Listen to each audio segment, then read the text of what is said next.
hello to all of you. So today we're going to continue back the chapter that you have learned before, that is on chapter 4, that is force. And by today I'm going to explain to you about Newton's law of motion. But you have to remember back what you have learned before, the basics, the formula, that is the force equals to the mass times with the gravitational acceleration or acceleration. That's the basics. So you have to remember that. It's quite simple because the law itself follow those formulas. So you have to understand first. Right? So there are three laws. The first law of motion, the second law, the third law of motion. So follow me. And so Newton had described three laws of motion. So the first law of motion, that is, an object continues to remain at rest or uniform motion unless acted upon an external unbalanced force. So here means that they will not move unless some kind of force act on them. The law also states that the object will stay in state of constant velocity in the absence of unbalanced force.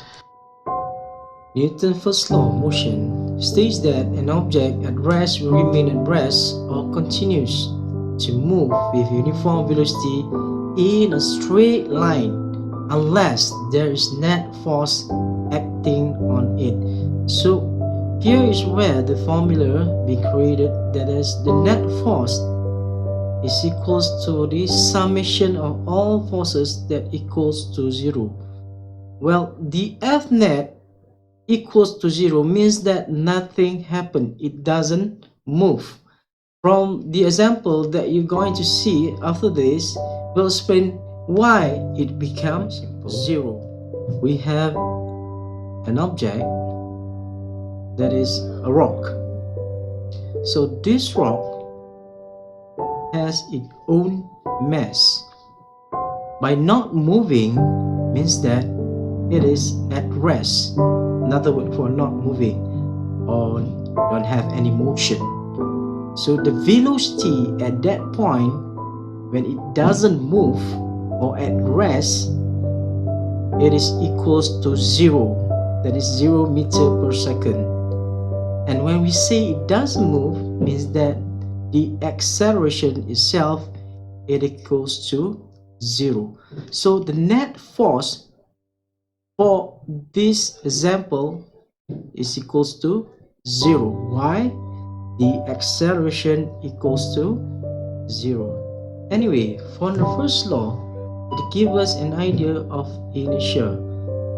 So inertia that you have learned before is defined as the natural tendency of an object to remain at rest or in motion at constant velocity. So remember this, when the word constant velocity means that the acceleration equals to 0. Got it? And it is a scalar quantity, that is for the inertia. So in this chapter itself, from the first Newton law, you can divide it into two, that is object at rest and object in motion. So object at rest means that it doesn't move. That's why the velocity equals to 0. And of course, the value of the acceleration also equals to 0, means that it stays at rest. Meanwhile, if the velocity is not 0, the object is in motion, the acceleration itself is equals to 0 when it has the same speed and stay in motion. I will explain in the next example. Okay, you have learned about the example of inertia before this. As I think you have heard about it before. You have learned about the word inertia. It is about a mosquito inside the bus, where the bus is in motion, moving, but the mosquito is still standing there without moving, isn't it? So now, let's take another example. Now I'm going to give you an example. It's close example to the mosquito, but this is where the ball start to move in the air with a constant velocity. So takes the ball as an object again, all right, and then start to float through the air with a constant velocity. So at this point, when it's constant velocity, we know that the acceleration equals to 0. And by the same time, move back to the summation of forces equals to the m, mass times with acceleration.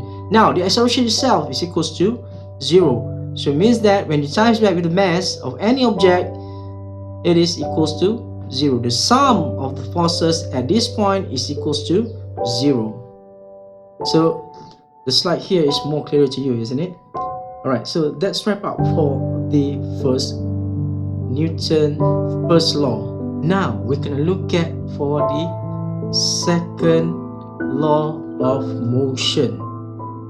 It's quite simple, the same thing, just use the same formula, just that then to you, you have to remember the equation. That's all. It's quite simple. In Newton's second law, it states that the rate of change of linear momentum of a moving body is proportional to the resultant force and is in the same direction as the force acting on it. So we can come up with equation that is summation of forces, summation or resultant force or net force directly proportional to the changes of linear momentum over rate of time, that is dt. P stands for the momentum. So the net force is changing through time, that is dt, as the mass of the velocity keeps changing. Means that the velocity keeps changing, the mass we know doesn't change for a body, right? So from here, I'm gonna elaborate the equation for you. So we have the equation just now, that is summation of forces or net force is directly proportional to the dp, changes of linear momentum over the rate of time, that is dt, where the small p stands for equation of momentum, linear momentum, where m the mass times with the velocity, and we came out with the equation. Substitute back inside the original equation, we have dmv over dt, and then we have a full of equation when we put back or substitute back into the original equation. We have v dm over dt plus, with the mass changes, dv over dt. Dv over dt is when we say it is changes, means that it will turn into acceleration. Got that? We have to remember that dv over dt is acceleration. When we say the v is constant, its values for the acceleration will be 0. Right? So these are the equation you can use for the second law of motion. There are 3 cases that been considered in the Newton's second law. Well, we can look at the first case, that is an object at rest or in motion with constant velocity but with changing mass. So this example, we take rocket.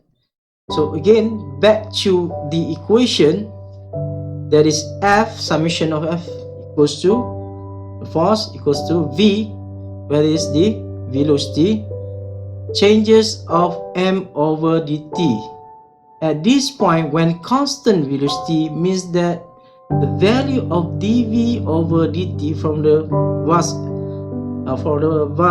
what we call that equation, it is equals to 0. So we can look at the rocket right now. You have a rocket right now going up, okay, with thrust, and there's some explanation I'm going to give to you, so it means that you can understand.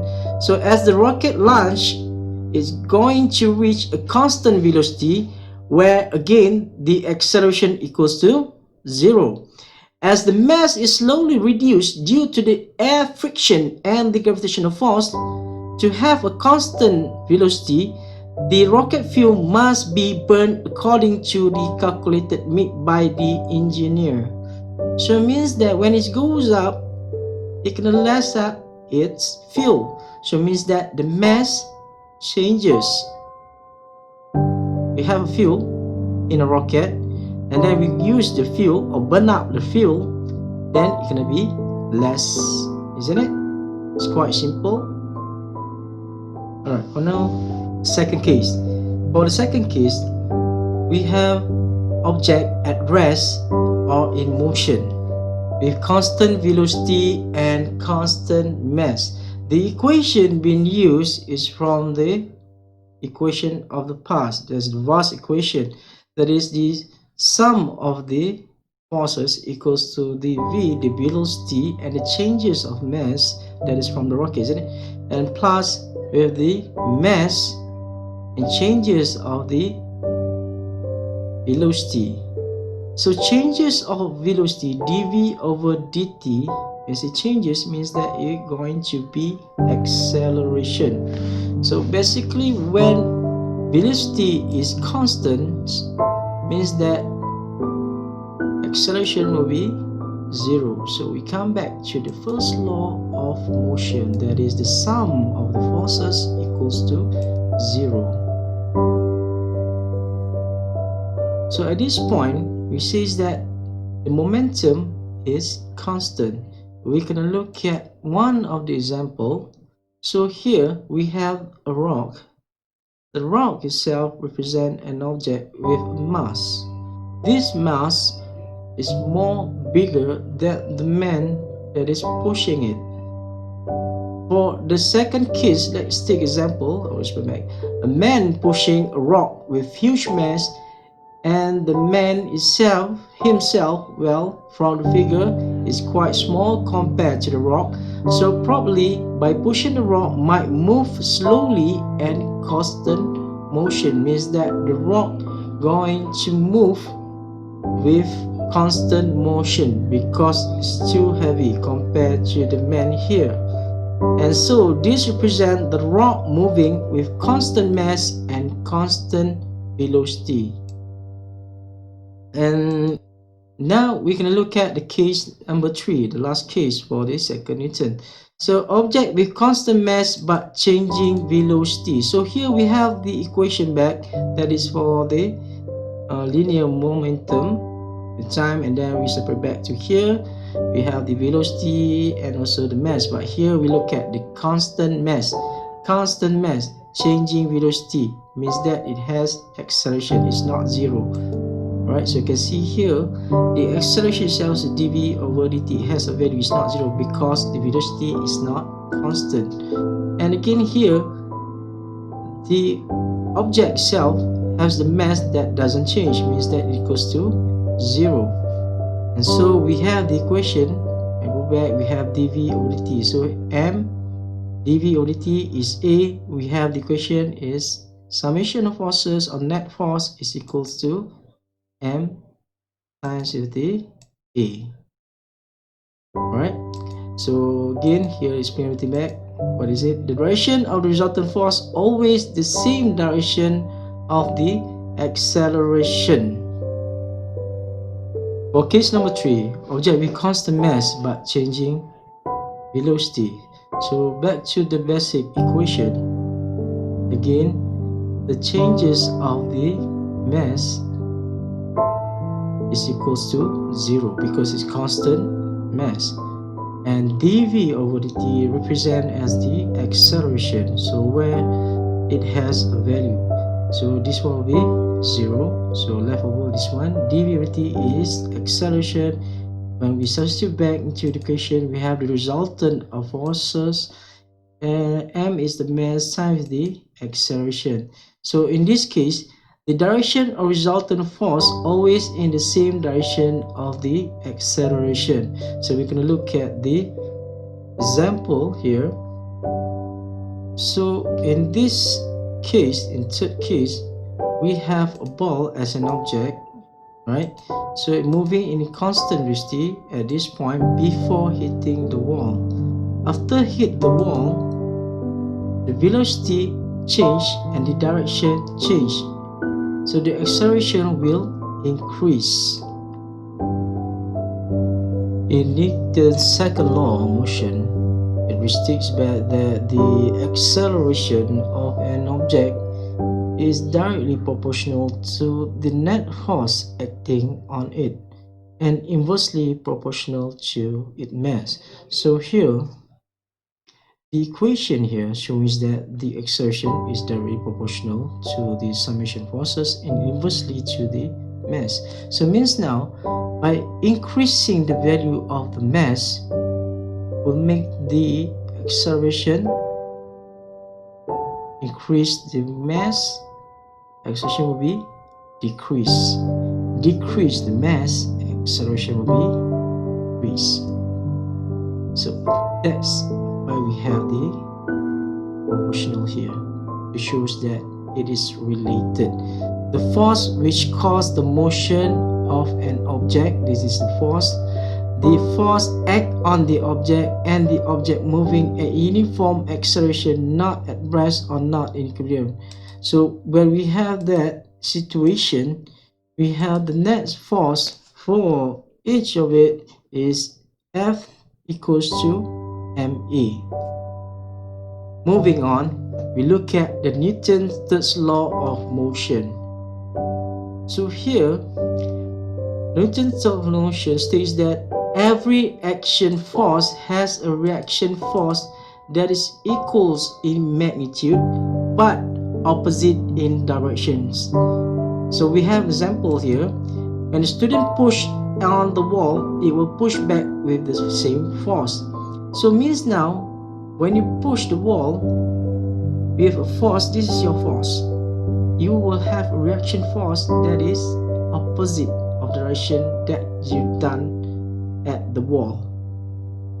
So say this is the one that we push, another one that is acted on the other side. So means that it will be equal, to make it equal.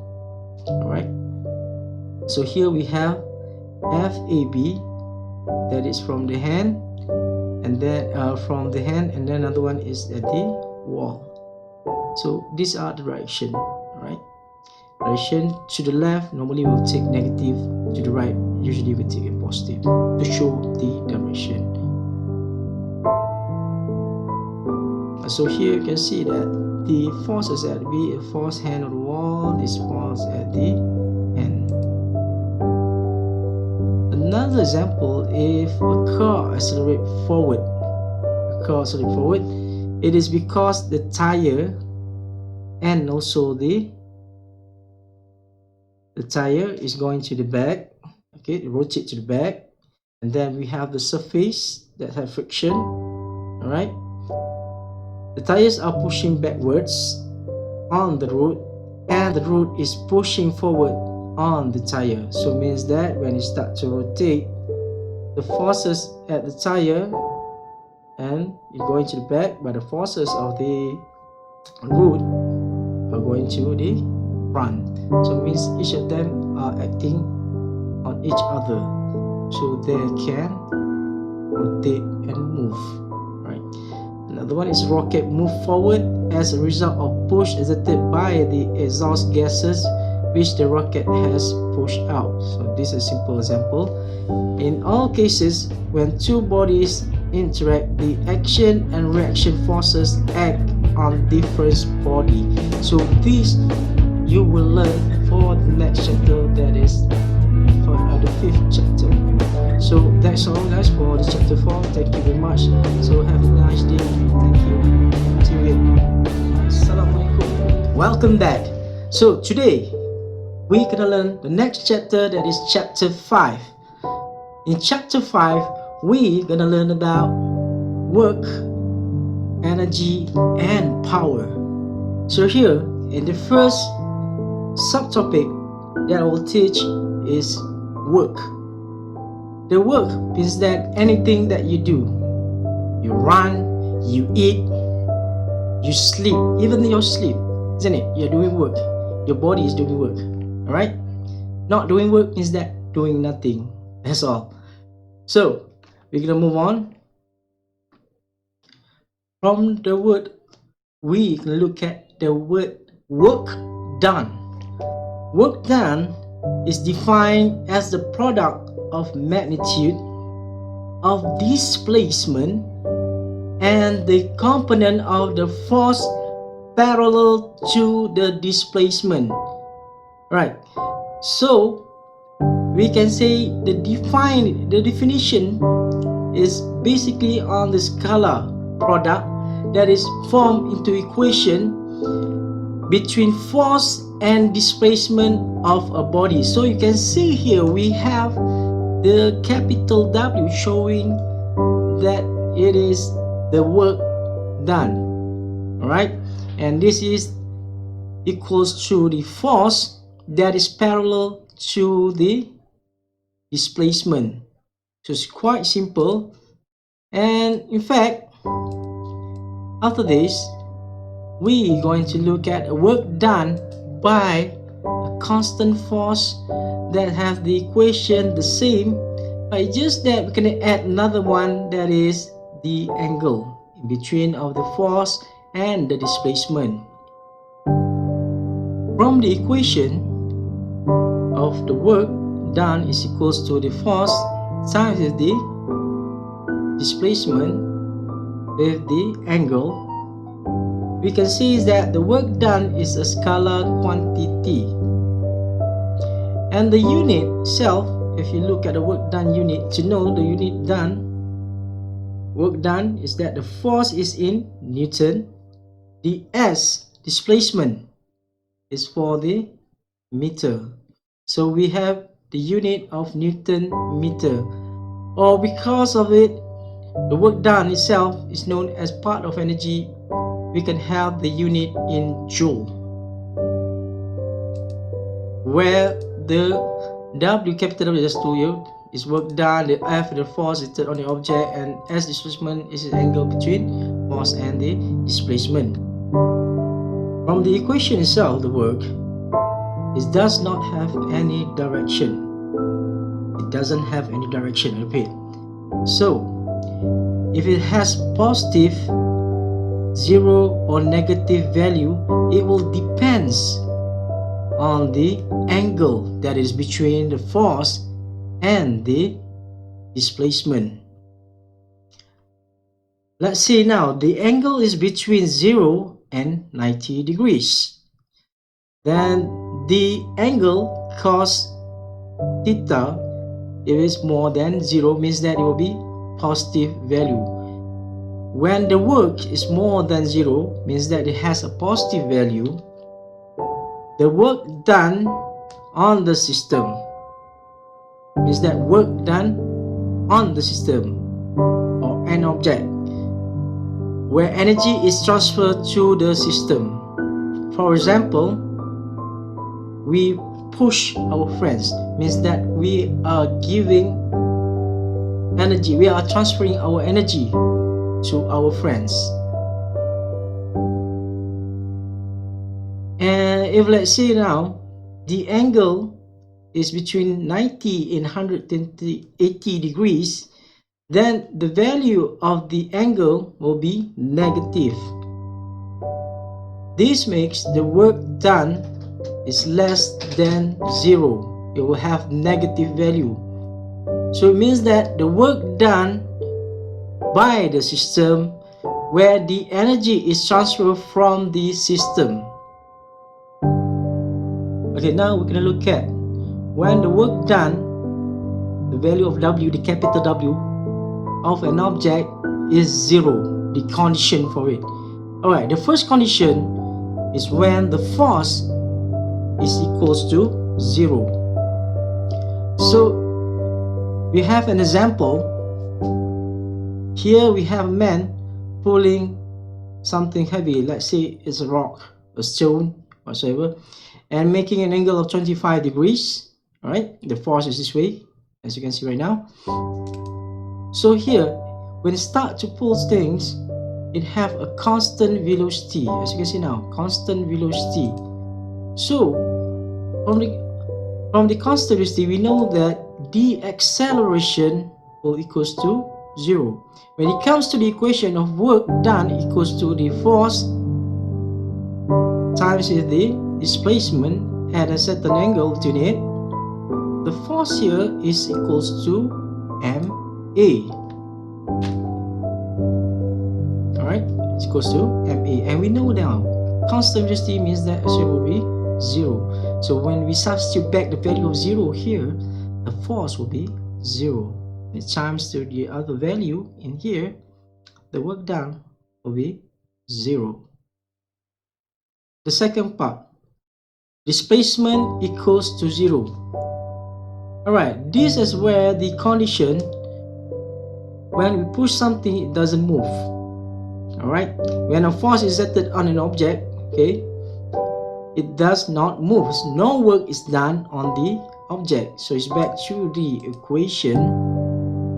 W, the work done, equals to Fs cos theta. Without the displacement means that these are value of 0. So the work done here is 0. The next condition for 0 work done, and when the angle is at 90 degrees. Alright, so here we're going to show a figure, a girl carrying a book. So she is carrying a book towards to the right. So there's motion, right? To the right, and these are the force being exerted. So books is carried by a force which act at right angle to the motion. No work is done on the books. So at this point, when the angle is 90 degrees, the work done will be 0. And now we're going to look at the work done by a constant force. So here I will illustrate a figure showing the graph between the force Fx, the force for the cost. This is the value that is constant. Alright, these are the displacement being done by the object. So by right, the area here showing the work done. Alright, from the graph itself, down here is the area showing the work done. It's quite simple, it's quite easy. Hopefully you will go through another book, look and read. Thank you very much. So see you next time. Thank you. Goodbye. Assalamualaikum.